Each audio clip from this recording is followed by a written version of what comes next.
Hello guys, আসসালামু আলাইকুম। কেমন আছেন আপনারা? আশা করি ছোট বড় সবাই ভালো আছেন। আমাদের টাঙ্গাইল জেলা ব্রাহ্মণকুশিয়া পালপাড়া আসছি বেড়াইতে। দেখেন পাতিল পাট, মাটিয়া পাতিল পাট কীভাবে পুরি দেখেন।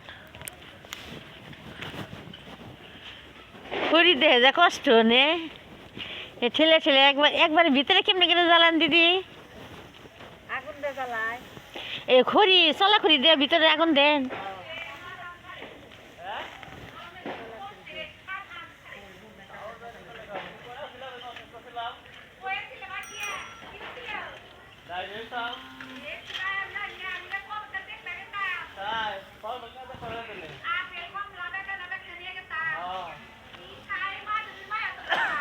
আপনি খাবার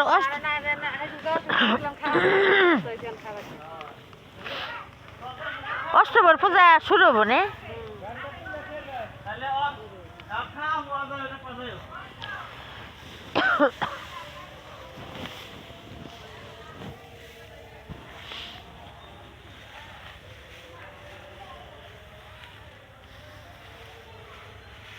কষ্ট আছে, সব জিনিসের কষ্ট আছে। এই যে খড়িগুলা এগুলা যে কষ্ট করে আনছেন, কিনা লাগে নাই? না কিনা লাগে, কিনা ছাড়াই দিছি। এটা চকে থেকে আনছেন না? চকে থেকে বাজারে তুইলা তুই কামলা দে হেঙ্গাতে দে কিনা আনছি। না তো কাইটা করে ফেলাই এই যে তালে দিলে কি মাগনা দেয়? তা তো দেয় না সেই দিন নেই। আছে কত গৃহস্থরা এখানে আছে। খেতে পুরবো সারবো খেতে পড়বো না, যে বড় বড় নানা জামা দিক দিয়ে সবাই আনলো। ওই যে মুজামিলের বাপে জলিল আর তো আগুন ধরে ফুইরা দিল। হেরাই নাই না বেচছে। পালকের কাছে বেচছে। যে আনবো পালা দেবো বেচা হবো। এই নাই না বেচছে। হ্যাঁ, ওই যে শিল্পী পালা দিছে, তারপরে মুজামিলের বাপে ওরা গুলাম। বেচতো পালকের কাছে। দেখেন টাকা না হলে আর নিবো না। হ্যাঁ, সব কিছুতে দেখেন মানুষে টাকা না হলে আর কিনবো না। আমরা আর কিনব ব্যাংকে। ওই সাহেবের বোতল আনছে আর হেরি বেচলো। বেচলো। এই আমার কাকা হচ্ছে রে আনছে। এই দাম কি দিল না।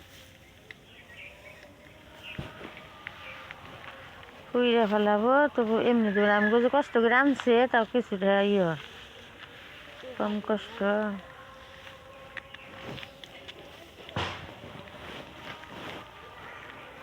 একবারে ঠেলে বেশি করে আগে দিয়ে নেন না দিদি?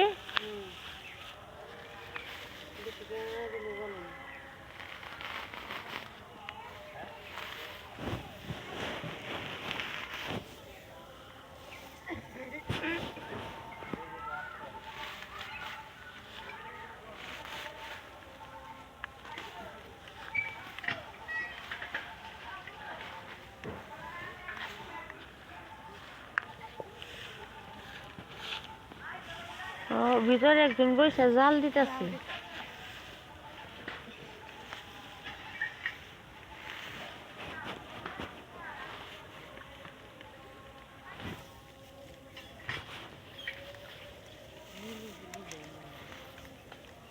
কি